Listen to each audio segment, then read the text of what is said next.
la cosa veramente particolare e singolare a Venezia è che io ho avuto carta bianca dai partiti, mi assumo completamente la responsabilità delle mie azioni. Non gioca in difesa il sindaco di Venezia, Luigi Brugnaro, sulla questione delle nomine nelle partecipate.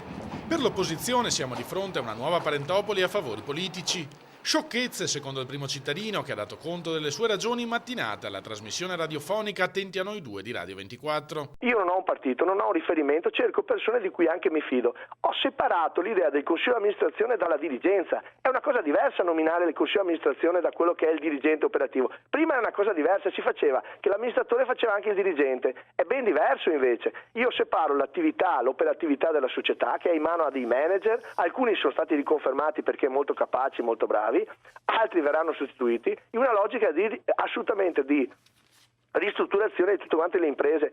Quanto al fatto che tra i nominati siano presenti alcuni candidati non eletti della lista personale di Brugnaro, per il sindaco non c'è nulla di strano. Io è come se avessi una lista civica e avessi un mio partito. È chiaro che in qualche caso ho messo le persone che ho conosciuto in questi 4 mesi di campagna elettorale. Persone di cui si fida.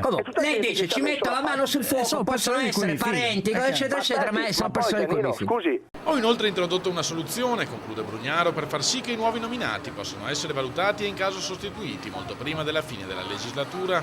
Io prima di fare le nomine, perché le ho fatte la settimana scorsa, ho preso 3 mesi di tempo e ho cambiato gli statuti di tutte le società partecipate e ho fatto scadere le nomine non più a 3 anni, ma alla fine del bilancio 2016, per cui 1 anno e 2 mesi.